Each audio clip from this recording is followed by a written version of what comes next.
Hello student, welcome to ESS YouTube channel. और आज हम चैप्टर 12 बताने जा रहे हैं। ठीक है, चैप्टर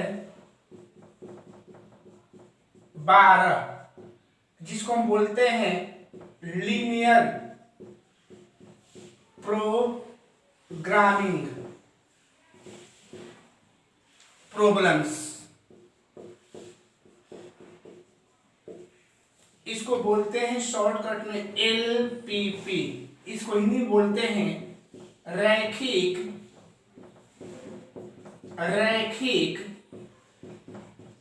प्रोग्रामन समस्याएं। रैखिक प्रोग्रामन समस्याएं। ठीक है, चैप्टर 12 है जो कि 10, 11 और 12 बताने वाले हैं।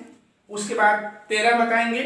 तो ये आप लोग का 5 नंबर आप लोग का फिक्स है। इसे 5 एक क्वेश्चन देता है 5 मार्क्स का। एक क्वेश्चन देगा 5 मार्क्स का। ठीक है, तो रैखिक प्रोग्रामिंग समस्याएं मतलब इसको शॉर्टकट में बोलते हैं LPP। आने कोई पूछेगा हम लोग कौन सा चैप्टर पढ़ने जा रहे हैं, LPP मतलब 12 चैप्टर, उसका नाम है LPP, जिसको बोलते हैं लीनियर प्रोग्रामिंग प्रॉब्लम्स, जिसको हिंदी में बोलते हैं रैखिक प्रोग्रामिंग समस्याएं। एक क्वेश्चन आप लोग को हर एक एग्जाम में एक क्वेश्चन यहां से रहेगा। ठीक है, 5 मार्क्स का। कितने मार्क्स का? एक क्वेश्चन रहेगा आप लोग का 5 मार्क्स का रहेगा। क्लियर है? तो इसका सबसे पहले थ्योरी जानेंगे, है ना, या एक दो क्वेश्चन भी बता सकते हैं, लेकिन सबसे पहले मैंने इसमें थ्योरी जानना है कि थ्योरी इसका क्या है। ठीक है, तो रैखिक प्रोग्रामिंग समस्याएं है ना, हम लोग पढ़ेंगे कि इसमें सबसे हम लोग पढ़ने जा रहे हैं थ्योरी। इसका क्या पढ़ेंगे हम लोग? Theory of twelfth, theory of chapter 12।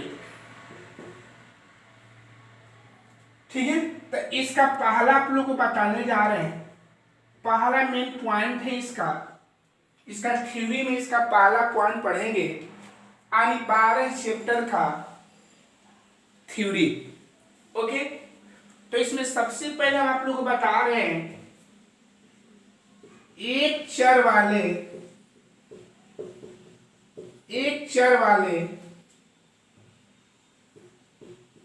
समीकरण का ग्राफ, एक चर वाले समीकरण का ग्राफ लिखेंगे। Graph of one variable equation, graphs of one variable equation.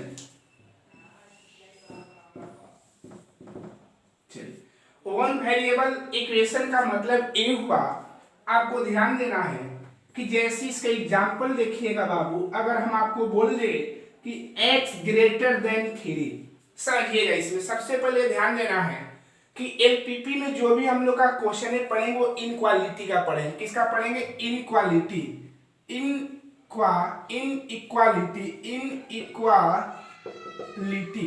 Inequality मतलब असमीकाएं। क्या पढ़ेंगे हम लोग? असमीकाएं। और असमीकाएं में हम लोग का 4 सिंबल रहेगा। एक ऐसा, इसको बोलते हैं से कम, लेस देन। इस सिंबल को बोलते हैं से अधिक, मोर देन। और इसको बोलते हैं से कम या बराबर, से कम या बराबर। इसको बोलते हैं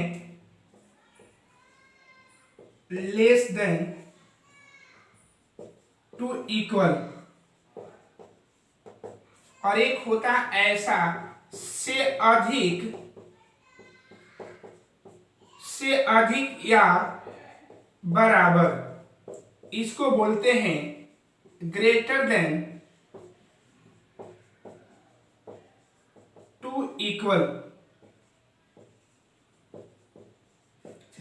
तो इन सब चीजों का हम लोग पढ़ेंगे। जो ग्राफ इसमें पढ़ेंगे इनक्वालिटी का पढ़ेंगे। किसका पढ़ेंगे बाबू लोग? इनक्वालिटी का पढ़ेंगे, जिसको हम असमीकाएं बोलते हैं। क्या बोलते हैं बाबू? इसको हम लोग क्या बोलेंगे? असमीकाएं बोलेंगे। ओके, ये ऐसा सिंबल आएगा तो बोलेंगे से कम, लेस देन। ऐसा सिंबल आएगा तो से अधिक, मोर देन या ग्रेटर देन बोलते हैं। ग्रेटर देन लिख लीजिएगा।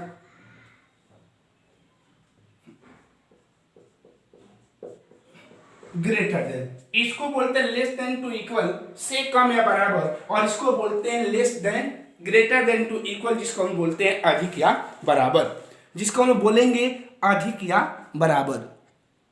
क्लियर है? चलिए, तो सबसे पहले हम आप लोग ग्राफ जो सिखाने वाले हैं बाबू, थ्योरी जो देने वाले हैं, एक चर वाले समीकरण का ग्राफ, एक चर वाले समीकरण का ग्राफ है ना, एक चर वाले समीकरण का ग्राफ, या इनक्वालिटी भी लिखिएगा, लेकिन समीकरण से हम समझाना चाह रहे हैं।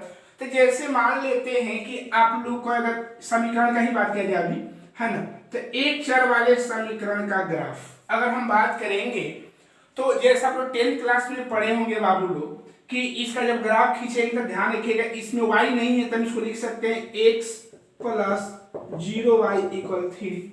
हम यहाँ से कोई एक वैल्यू निकाल लेंगे, तो एक वैल्यू अगर x निकालेंगे तो क्या हो जाएगा हम लोग का 3 - 0 × y। इसमें हम टेबल बना रहे हैं बाबू, इसमें x लिख रहे, इसमें क्या लिख रहे y। अगर मान लेते हैं कि इसमें y का वैल्यू अगर हम 1 पुट करते हैं तो x का वैल्यू 3 आएगा। अगर y का वैल्यू 2 पुट करते हैं तो x का वैल्यू 3 होगा। y का वैल्यू 3 पुट करते हैं तो x का वैल्यू कितना होगा? 3 होगा। क्लियर है? अगर हम इसका ग्राफ खींचे, थोड़ा ध्यान दीजिएगा, अगर हम इसका ग्राफ खींचते हैं तो इसको हम बोलते हैं y, इसको बोलते हैं y डैश, इसको बोलते हैं x डैश, इसको बोलते हैं x, इसको बोलते हैं ओरिजिन पॉइंट, मूल बिंदु। ठीक है, अब देखिए x में सबसे ज्यादा कितना है? 3 को है, तो x में सबसे ज्यादा हम 3 लिखेंगे, तो यहाँ 1 2, यहाँ लिख दिए, सॉरी 1 2 3, तो 1 यहाँ ले रहे हैं, 2 ले रहे हैं, 3 लिख ले रहे हैं। अब y में भी कितना है बाबू? तो y में भी हमारा कितना तक है? 3 तक। y में हमारा कितना है? 3 तक। ठीक है, तो यहाँ 1 ले रहे हैं, 2 ले रहे हैं, और क्या ले रहे हैं? 3 ले रहे हैं, है ना। 1 2 और क्या है? 3। आप जितना बिंदु इसमें आएगा उससे ज्यादा ले सकते हैं, कम नहीं। ठीक है, तो देखिएगा x का वैल्यू 3 है, y का वैल्यू 1 है। x का वैल्यू 3, y का वैल्यू इसके सामने 1। देख लीजिए, x का वैल्यू 3, y का वैल्यू 2, इसी पर चल जाएगा 3। x का वैल्यू 3, y का वैल्यू 3, तो हम लोग का ग्राफ ऐसे आएगा। देख लीजिए, ग्राफ आएगा ना बाबू ऐसे। तो आप लोग क्या देखे बाबू? देखिए समझिएगा, आप लोग क्या देखे कि अगर हम लोग का ग्राफ, अगर हम लोग का जो वैल्यू वन वेरिएबल में अगर x है, तो उसका ग्राफ y एक्सिस के पैरेलल आएगा। आएगा ना बाबू? अगर x में दिया रहेगा, अगर x का वैल्यू दिया रहेगा, तो हमारा ग्राफ जो आएगा y एक्सिस के क्या आएगा? पैरेलल आएगा। क्या आएगा बाबू? तो लिखेंगे पैरेलल y अक्ष के समांतर। तो लिखिएगा कि चूंकि x = 3 का ग्राफ y अक्ष के समांतर तथा मूल बिंदु के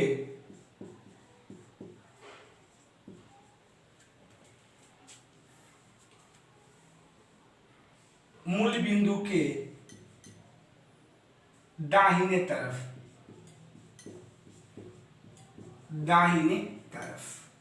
क्लियर है? अगर आपसे कोई पूछेगा कि x का कोई भी वैल्यू दिया रहेगा, 5 दिया रहे, 10 दिया रहे, 1 लाख दिया रहे, कोई भी अगर वैल्यू दिया रहेगा, और अगर आपसे पूछा जाएगा कि उसका ग्राफ x = 3, x बराबर क्या हो? 3 दिया हो, तो उसका ग्राफ किस अक्ष के समानांतर जाएगा? तो बोलिएगा पैरेलल टू y एक्सिस, मतलब y अक्ष के समानांतर होगा, और मूल बिंदु के क्या होगा? बाहर होगा। ठीक, तरफ होगा, मूल बिंदु के दाहिने तरफ। इसको हम मूल बिंदु बोलते हैं, ओरिजिन पॉइंट बोलते हैं। ठीक है, इसको ऐसे ही बोल सकते हैं, parallel to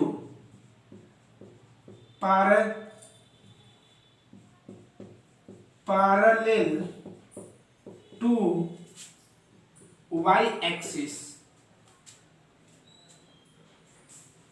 parallel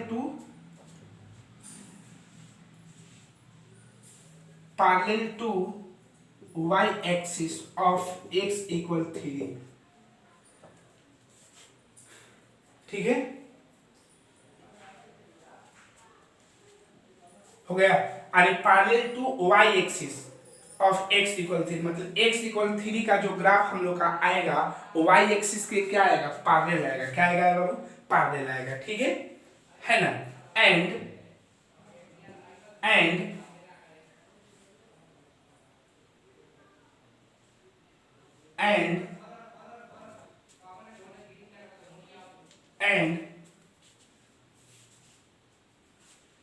right side the origin point, right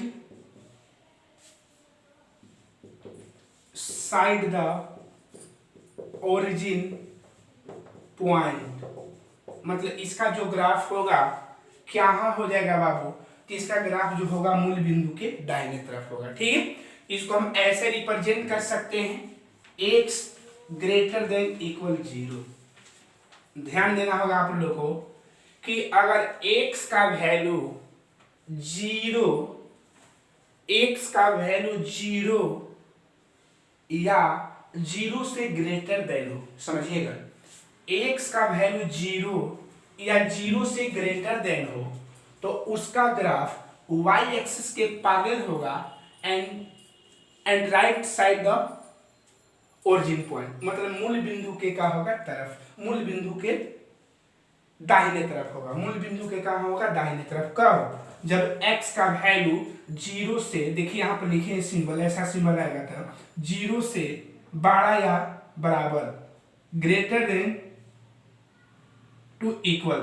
तो अगर x का वैल्यू 0 से बड़ा या बराबर हो तो उसका ग्राफ मूल बिंदु के कहाँ होगा बाबू, दाहिने तरफ और y एक्सिस के पैरेलल होगा। एक वर्ड में समझिएगा, और x दिया रहे तो उस ग्राफ y एक्सिस के पैरेलल जाएगा। ठीक है,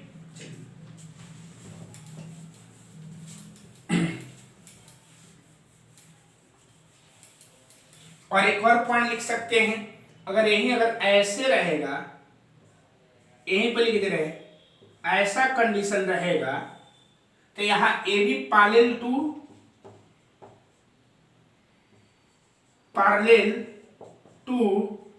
y axis and left side the origin point. मतलब अगर मान लेते हैं कि x का वैल्यू 0 से लेस देन हो तो उसका ग्राफ कहाँ होगा, मूल बिंदु के बाएं तरफ होगा, लेफ्ट साइड में हो जाएगा। ठीक है, तो पहला आप लोग पॉइंट का सीखे, मोटा मोटी आप लोग समझ लीजिएगा। अगर मान लिया जाए बाबू कि अगर हम एग्जाम्पल अगर हम दे रहे हैं, अगेन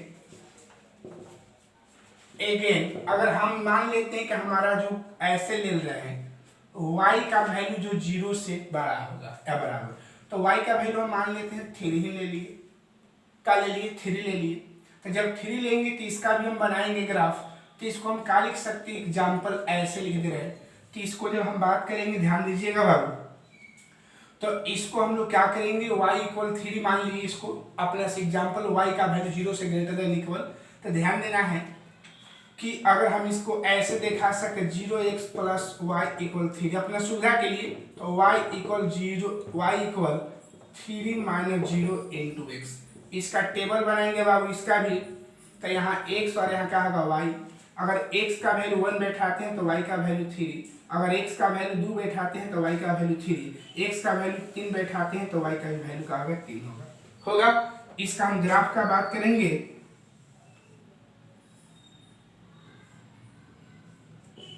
इसका हम ग्राफ का जब बात करेंगे बाबू, तो ओरिजिन पॉइंट मूल बिंदु है, ए वाई है, ए एक्स है, इधर एक्स डैश है, ये वाई डैश है, 1 2 3 वाई में 1 2 3।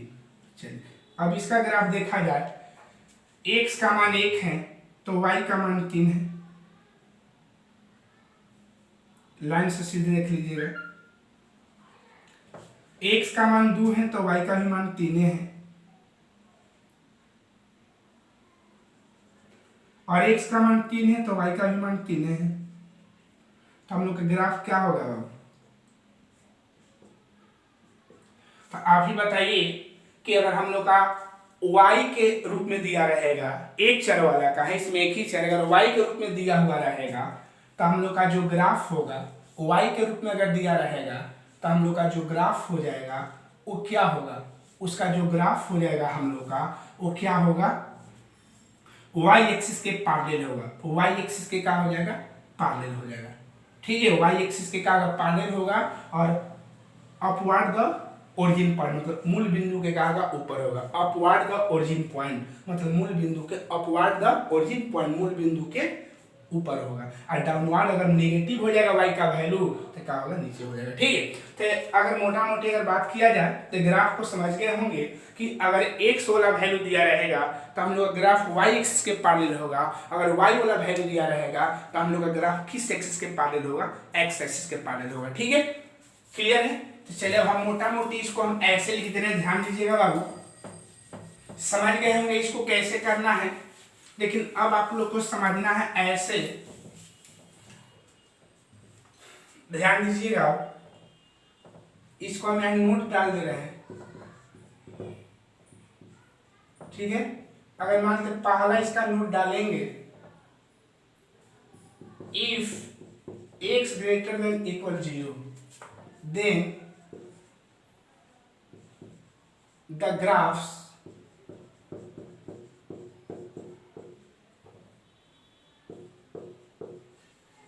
parallel to y axis and right side the origin point। अगर हम आपसे पूछेंगे कि यदि x का वैल्यू जो होगा 0 से बड़ा या बराबर है तो उसका ग्राफ क्या होते ही बोलिएगा कि अतः इसका graph if x greater than equal 0 हो, यदि x का वैल्यू 0 से बड़ा या बराबर हो तो इसको हिंदी में लिखिएगा कि अतः इसका ग्राफ y एक्सिस के समानांतर तथा मूल बिंदु के दाहिने तरफ होगा। अतः इसका ग्राफ y एक्सिस के समानांतर तथा मूल बिंदु के दाहिने तरफ होगा। दूसरा, if x less than equal 0 then तो क्या लिखिएगा? the graphs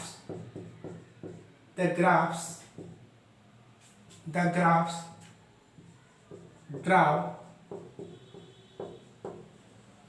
parallel to y axis and left side the origin point। यानी इसका जो ग्राफ खींचा जाएगा वो क्या होगा? इसका भी ड्राव लिख सकते हैं, graph draw DRAW, graph draw parallel to y axis and left side the origin point, मतलब इसका ओरिजिन पॉइंट के लेफ्ट साइड में होगा। ठीक है। तीसरा, if y greater than equal 0 तो the graph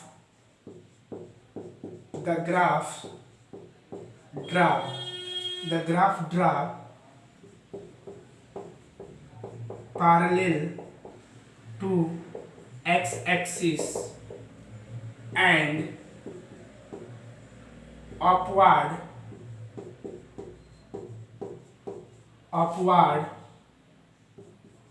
the origin point। अतः इसका ग्राफ जो होगा x अक्ष के समानांतर खींचा जाएगा और मूल बिंदु के ऊपर होगा। ठीक है। और चौथा आपका जो हो जाएगा if y less than equal 0 then clear है तो लिखिएगा the graph draw parallel to x axis and downward the origin point। ये 5 पॉइंट याद रखना होगा। 4 पॉइंट है ना, कंपटीशन भी देता है और यहाँ भी आप लोग इस एग्जाम में भी दे सकता है।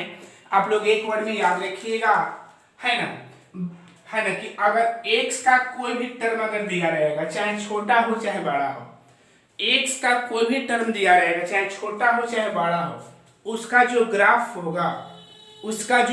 होगा y एक्सिस के पैरेलल होगा। क्लियर है? अगर y का वैल्यू कुछ भी दिया हो, चाहे छोटा हो चाहे बड़ा हो, अगर आपसे कोई पूछ देगा कि x बराबर 5 का ग्राफ क्या होगा, तो x बराबर 5 का जो ग्राफ होगा, अब बताइए 0 से छोटा है कि बड़ा है, तो 0 से बड़ा है। तो जब बड़ा हो तो उसका graph parallel to y axis, x है तो y एक्सिस। अब लेफ्ट का राइट बताना है, तो लेफ्ट होगा कि राइट होगा, तो लेफ्ट होगा, क्योंकि राइट होगा, सॉरी बड़ा है तो बड़ा होगा तो राइट होगा, और छोटा होगा तो लेफ्ट होगा। और मान लेते हैं कि x इक्वल -2 होगा, तो क्या दिखेगा, ये हम लोग का ओरिजिन पॉइंट यहाँ 0 होता है, तो 0 के इधर माइनस होता है, 0 के इधर प्लस होता है ना बाबू। तो x का वैल्यू अगर माइनस होगा तो इसका ग्राफ तो y एक्सिस के पैरेलल होगा, लेकिन ओरिजिन पॉइंट के इधर होगा, लेफ्ट साइड में होगा। ठीक है, वहीं अगर बात तो y दिया रहेगा तो उसका ग्राफ y एक्सिस के पैरेलल होगा, डाउनवर्ड द अपवर्ड। अगर प्लस होगा तो अपवर्ड ऊपर की ओर होगा, कि y का जो ऊपर प्लस होता है या नीचे क्या होता है, माइनस होता है। ठीक है, तो y का वैल्यू अगर प्लस होगा तो अपवर्ड हो जाएगा, ऊपर की ओर होगा, अगर माइनस होगा तो डाउनवर्ड हो जाएगा। ठीक है, तो मोटा मोटी अगर बात किया जाए तो अगर x का वैल्यू कोई भी दिया हुआ हो, उसका ग्राफ y एक्सिस के पैरेलल होगा, और y का वैल्यू कुछ भी दिया हो, उसका ग्राफ x एक्सिस के पैरेलल होगा। अब लेफ्ट राइट अप डाउन का आपको ध्यान देना होगा कि अप होगा कि डाउन होगा, लेकिन ये तो क्लियर है। अगर कोई पूछेगा कि x एक्सिस का ग्राफ किधर होगा, तो y एक्सिस के पैरेलल अपोजिट बोलना। अगर x बोलेगा तो y बोलेगा, y बोलेगा तो x बोलेगा, कब, जब ग्राफ का बात करेगा तो। ओके, क्लियर है ना बाबू? क्लियर है? चलिए, तो ग्राफ का पहला पॉइंट समझे। चलिए, अब दूसरा ध्यान देना है आप लोगों को, दूसरा आपको समझना है बाबू।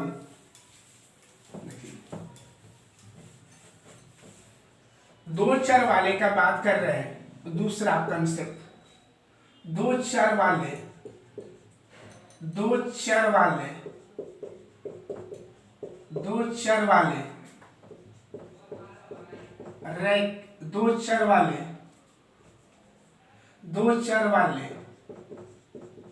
समीकरणों का ग्राफ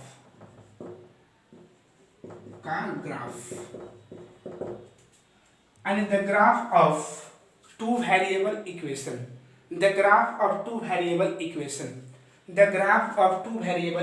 इंग्लिश में the graph of two variable equation, मतलब दो चर वाले समीकरण का ग्राफ।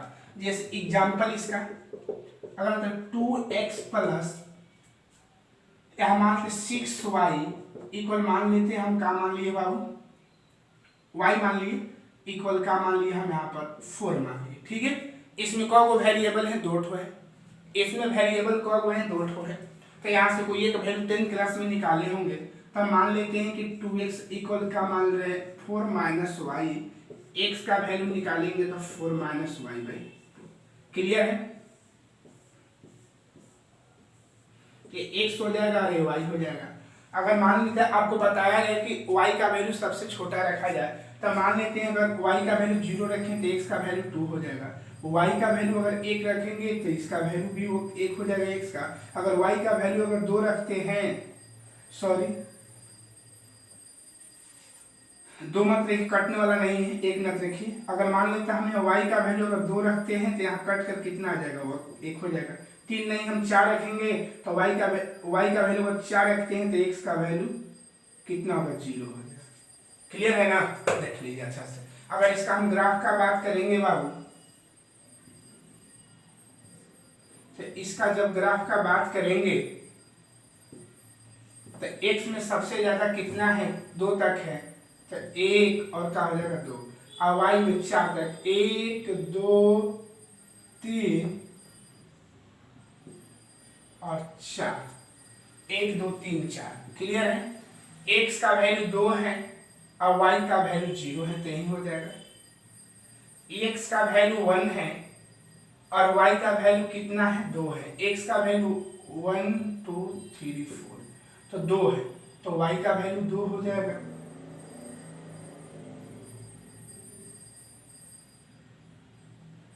y का वैल्यू 2 इसी के लाइन में। चलिए उसके बाद क्या है? x का वैल्यू 0 है, y का वैल्यू 4 है। थोड़ा सीधा नहीं जा रहा है, इससे 4 है। तब वो ग्राफ ऐसे हो जाएगा ना बाबू। तो एक और चर वाले समीकरण का ग्राफ है 2 चर वाले, ठीक है? तो ये आप लोग का 10th के हिसाब से हो गया। लेकिन अब हम जब भी बात करेंगे ना बाबू 2 चर वाले का, तो हम केस लेंगे। केस 1 पहला लिखेंगे x = 0, y निकालेंगे, और दूसरा में लिखेंगे case 2 if y = 0 then x = what? a। और एक केस थर्ड लेंगे। समझिएगा, ध्यान देना है बाबू, समझिए। एक आप लोग का 10th क्लास के हिसाब से हल किए, लेकिन जब 11th क्लास वाले को जब हल करिएगा, 12th क्लास में अगर हल करिएगा, जब 2 वेरिएबल वाला रहेगा तब इक्वेशन, तो उसको केस 1 केस 2 केस थर्ड मानना होगा। केस 1 केस 2 केस थर्ड मानना होगा। केस 1 केस 2 केस थर्ड मानना होगा, ठीक है? कब? जब 2 वेरिएबल आएगा तब। और याद रखिएगा कि पहला x का वैल्यू, पहला में x का वैल्यू 0 रखिएगा तो y का वैल्यू निकलेगा, और दूसरा में y का वैल्यू 0 रखिएगा केस में, तो x का वैल्यू निकलेगा। अब बात रहा कि सर x और y का दोनों का वैल्यू 0 ही क्यों लिए हैं, तो थोड़ा सा गौर करिएगा बाबू कि हम लोग का जो a वाला जो पॉइंट है ना, ये कॉमन पॉइंट है। 0 ओरिजिन पॉइंट को हम 0 मानते हैं, ठीक है? तो ये कॉमन पॉइंट है, तो यही एक वैल्यू जो है ना दोनों के लिए कॉमन है। x भी 0 होगा और y के लिए भी क्या होगा? 0 होगा। लेकिन अगर बात रहा कि सर x का वैल्यू 1 और y का वैल्यू 2 नहीं मान सकते हैं, तो कोई फिक्स वैल्यू है बाबू? हमेशा है कि y का वैल्यू 1 ही रहेगा, x का वैल्यू 2 रहेगा, नहीं ना? लेकिन ये कंफर्म है कि x का वैल्यू यहाँ पर जो x का वैल्यू 0 और y का वैल्यू 0 ही लेंगे। क्यों? क्योंकि हम लोग का जो मूल बिंदु दिया हुआ है ओरिजिन पॉइंट, वो हम लोग का क्या है? एकदम बीच में है, इसलिए दोनों के लिए कॉमन है। तो कभी भी याद रखिएगा कि 2 चर वाले 2 वेरिएबल वाले का जब ग्राफ खींचेंगे तो सबसे पहले उसको केस 1 और केस 2 पर हल करेंगे और उसके बाद केस थर्ड का प्रयोग करेंगे, ठीक है ना? तो आप 2 कॉन्सेप्ट को समझे। एक चर वाले 1 वेरिएबल वाले का ग्राफ तो डायरेक्ट लिखना है, 1 वेरिएबल वाले में डायरेक्ट लिखना है। अगर कोई पूछेगा कि x = 3 है तो उसका ग्राफ क्या होगा? तो parallel to y axis, parallel to y axis. अगर y = 5 तो graph parallel to x axis, ठीक है? वो डायरेक्ट लिख देना है, वो लिखवाएंगे कैसे क्वेश्चन बनवाएंगे उसमें सब बताया, लेकिन अभी कंसेप्ट को समझा रहे, ठीक है? और अगर 2 वेरिएबल वाला रहेगा ना, तो 2 वेरिएबल वाला में case 1 case 2 case third. Case 1 में x का वैल्यू 0 रखेंगे तो y का वैल्यू निकलेगा, और केस 2 में y का वैल्यू 0 रखेंगे तो x का वैल्यू निकलेगा, और केस थर्ड में दोनों का वैल्यू रखेंगे तो देखिए क्या होगा, ठीक है? एक थर्ड हो गया। चलिए अब लिखना है बाबू तीसरा।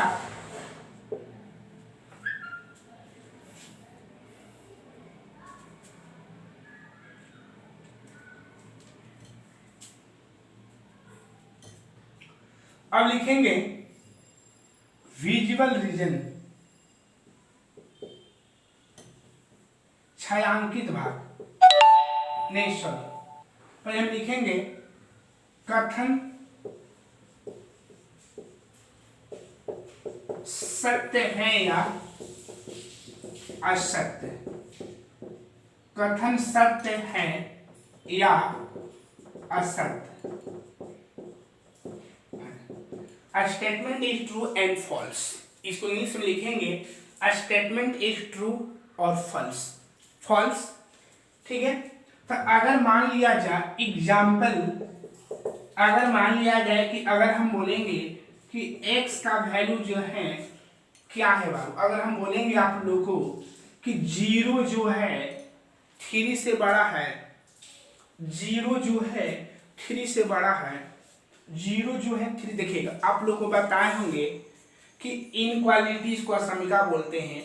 अगर असमिका का चिन्ह अंक तरफ होता है तो क्या होता है, छोटा कहलाता है, लेकिन और जब एक तरफ खुला होते क्या होता है, बड़ा कहलाता है। लेकिन यहाँ दोनों का अंक है। तो अब आप ही बताइए बाबू कि जो असमिका का जिधर चिन्ह खुला है वो वास्तव में बड़ा है 3 से। अगर हम बोले कि 3 + 2 = 6 होता है तो हम वास्तव में बोले कि 6 है, नहीं ना है। तो ये बताइए कि जो इन असमिका का जो चिन्ह जो गया है वो किसके तरफ गया है, वो 0 तरफ गया है ना। तो 0 तरफ है तो क्या 0 वास्तव में 3 से बड़ा है, नहीं ना, जिसको बोलेंगे क्या है, फॉल्स। और अगर यही अगर हम लोग का ऐसा रहेगा, ये बताइए ये मुंह किसके तरफ खुला है, 3 के तरफ खुला है। तो बोल रहे हैं कि 3 जो है 0 से बड़ा है कि नहीं, 3 जो हमारा है 0 से बड़ा है कि नहीं, बड़ा है, जिसको क्या बोलेंगे, ट्रू बोलेंगे। चलिए एक और बात समझिएगा, यहां देखना है 0 किसके तरफ मुंह खुला है, 0 के तरफ। तो 0 -5 से बड़ा है कि नहीं, तो 0 कोई भी होता है माइनस वाले से बड़ा होता है, तो ये क्या होगा, ट्रू होगा। और अगर हम यही बोल देंगे ऐसे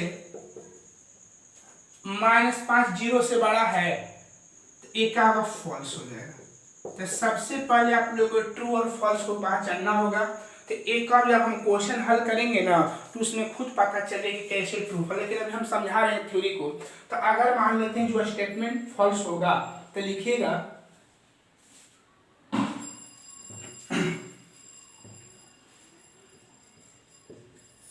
मूल बिंदु के बाहर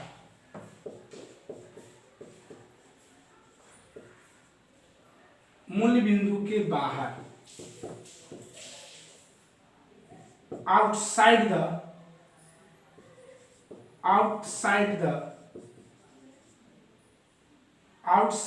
origin point, outside the origin point। और अगर ट्रू होगा तो मूल बिंदु के तरफ,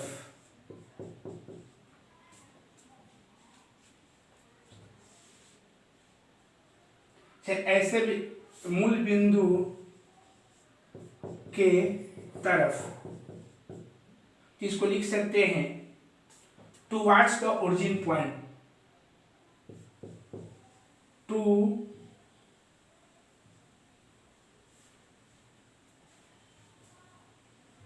inside the origin point, inside the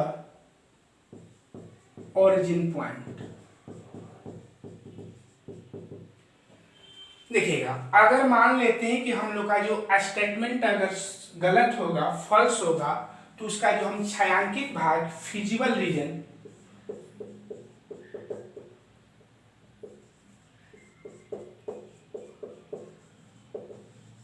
feasible region जो होगा छायांकित भाग होगा, छायांकित जो भाग होगा वो मूल बिंदु के बाहर होगा। ठीक है, अगर वही हम लोग का स्टेटमेंट अगर हम लोग का सही होगा तो उसका जो फिजिबल रीजन होगा FESI फिजिबल रीजन जो होगा, छायांकित भाग जो होगा वो मूल बिंदु के क्या हो जाएगा, वो मूल बिंदु के क्या हो जाएगा, तरफ हो जाएगा। क्लियर है। तो ये आप लोग का हम लोग का 3 थ्योरी निकला। कितनी थ्योरी निकल गया, 3 थ्योरी। क्लियर है। तो आप लोग थ्योरी समझ गए 3 को कि अगर ट्रू होगा तो हम क्या बोलेंगे। अगर मान लेते हैं कि हम लोग का स्टेटमेंट अगर ट्रू हो जाएगा तो उस स्टेटमेंट अगर ट्रू होगा तो उसको बोलेंगे कि उसका जो feasible region, the feasible region of the inequalities है आउटसाइड द ओरिजिन पॉइंट। अगर फॉल्स होगा तब ट्रू होगा, जैसे होगा मतलब उसका छायांकित भाग जो होगा, और फॉल्स होगा तो बाहर होगा, और ट्रू होगा तो क्या होगा, इनसाइड होगा। बाकी इसे इसको लिख लीजिएगा। अब हम लोग बात करेंगे, समझिएगा, अब आप बात करने जा रहे हैं छायांकित भाग।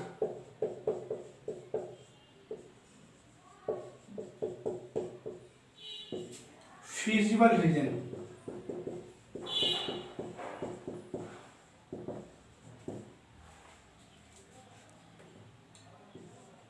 हो गया। तो देखिएगा अब हम लोग छायांकित भाग का बात करने वाले हैं। देखिए हम ग्राफ धीरे धीरे आप लोगों को बता रहे हैं। इसको हम y बोलेंगे, इसको हम क्या बोलते हैं, y डैश बोलते हैं। इसको हम x डैश बोलेंगे, इसको हम क्या बोलेंगे, x बोलेंगे। मान लेते हैं कि ये y पे है, मान लेते हैं हमारा ग्राफ जब खींचे, ग्राफ हमारा ऐसे आ गया, ग्राफ हमारा ऐसे है। जब ग्राफ ऐसे आया और ये मान लिया जाए कि जो हम लोग का ये ग्राफ आया हुआ है ना, ये ट्रू है, ये जो ग्राफ खींचा गया है वो ट्रू है, मतलब सत्य है। तो याद रखिएगा कि अगर हम लोग का जो ट्रू होगा, सत्य होगा, वो ग्राफ खींचा हुआ, तो उसका जो ग्राफ का जो छायांकित भाग हो ना, मूल बिंदु के तरफ होगा। तो हमारा एक क्या है, ओरिजिन पॉइंट, इसी को हम मूल बिंदु बोल रहे हैं। तो ओरिजिन पॉइंट किधर है, मूल बिंदु के तरफ। तो मूल बिंदु इधर होगा बाबू, नहीं होगा, इधर नीचे होगा, इसलिए हमारा छायांकित भाग जो होगा इधर पूरा रंगा जाएगा, इधर रंगेगा। देखिए कब, जब ट्रू होगा तब। अगर ट्रू होगा तो इसका जो रंगा हुआ जो भाग होगा मूल बिंदु के तरफ है ना। अगर मान लिया जाए बाबू, ध्यान देना है, एक और बात है, ए वाई है, ए वाई डैश है, ये हमारा एक्स डैश है और ये क्या है, एक्स है। अगर मान लेते हैं यही हम लोग का ग्राफ खींचा है और इसका जो स्टेटमेंट, इसका जो बोला हुआ है फॉल्स है। क्या है बाबू, ये फॉल्स बोल दिया है। क्या बोल दिया है, फॉल्स। तो जब फॉल्स बोला है तो इसका ग्राफ जो होगा मूल बिंदु के बाहर होगा। तो हमारा ओरिजिन पॉइंट, इसी को मूल बिंदु बोलते हैं, ओरिजिन पॉइंट। तो मूल बिंदु के बाहर बोलेगा तो ऊपर वाला भाग रहेगा ऐसे।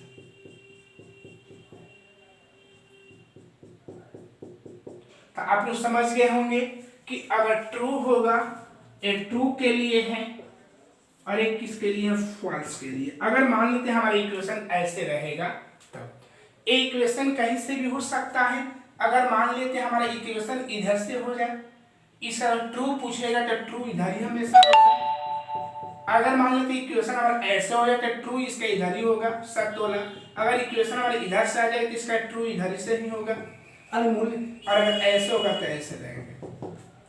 ठीक है, कहीं से भी ग्राफ आ सकता है, लेकिन अगर ग्राफ अगर ट्रू होगा तो उसका मूल बिंदु के तरफ होगा। यही अगर हम लोग का फॉल्स होता तो इसका ग्राफ बाहर हो जाता है, सबके लिए, इन सब के लिए बाहर हो जाता है, इन सब के लिए बाहर हो जाता है। ठीक है, तो आप लोग समझ गए हो ग्राफ ना। तो ग्राफ का मतलब यही होते हैं कि अगर हम लोग का ग्राफ जो है, स्टेटमेंट हम लोग का जो दिया है सत्य है, तो उसका ग्राफ मूल बिंदु के तरफ होगा। अगर वही असत्य है, फॉल्स है, तो मूल बिंदु के बाहर होगा। यानी बाहर मतलब समझ गए कि मान लेते हैं हमारा ग्राफ का लाइन अगर इधर है तो सही होगा तो नीचे लिखेंगे उस ग्राफ का, अगर गलत होगा तो ऊपर। क्लियर है ना। चलिए और दिखा रहे हैं आप लोग को।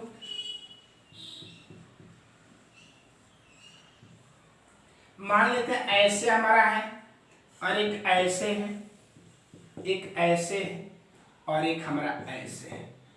क्लियर है। ये मान लिया कि हमारा एक ग्राफ ऐसे आ गया, तो अब इसका बात रहा कि एक ग्राफ जो है हम लोग का ट्रू है। क्या है बाबू, ट्रू। तो अगर ये ग्राफ जब ट्रू होगा, ये ग्राफ अगर हम लोग का ट्रू होगा तो ट्रू, ये मूल पॉइंट है, मूल बिंदु है, तो मूल बिंदु के तरफ होगा। तो मूल बिंदु इधर है, किधर है, इधर है। इसे ग्राफ इस एरिया में रहना है, इधर इसके लिए। ठीक है, अगर मान लिया जाए कि एक और आप लोग को लाइनिंग दे रहे हैं और ये क्या है, वाई, ये वाई डैश है, ये हमारा एक्स डैश है और ये हमारा एक्स है।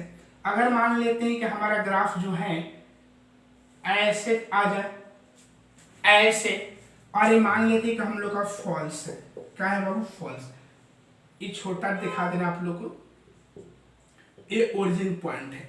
तो अगर मान लेते हैं कि हमारा ये ग्राफ फॉल्स है, तो इस ग्राफ किधर होगा, ये ओरिजिन पॉइंट है, तो इस ग्राफ हुआ का ऊपर हो जाएगा, तो ऊपर रंगा जाएगा। कब, जब फॉल्स होगा तब। आई होप समझ गए होंगे कि कैसे हम लोग लिख रहे हैं। तो ये हम लोग का छायांकित भाग है। कौन भाग है बाबू आप लोग का, छायांकित भाग है। कौन सा भाग है, इसको हम छायांकित भाग बोलेंगे। ठीक है, तो बस इसी से, ठीक है ना, क्लियर है ना। इसी प्रकार हम लोग को क्या करना है, छायांकित भाग को दिखाना है। ठीक है, तो आज की इस वीडियो में इतना ही। आज ये थ्योरी था। ठीक है, और ये वीडियो पसंद आया होगा तो लाइक, कमेंट और सब्सक्राइब करना भूलिएगा। जय हिंद, जय भारत।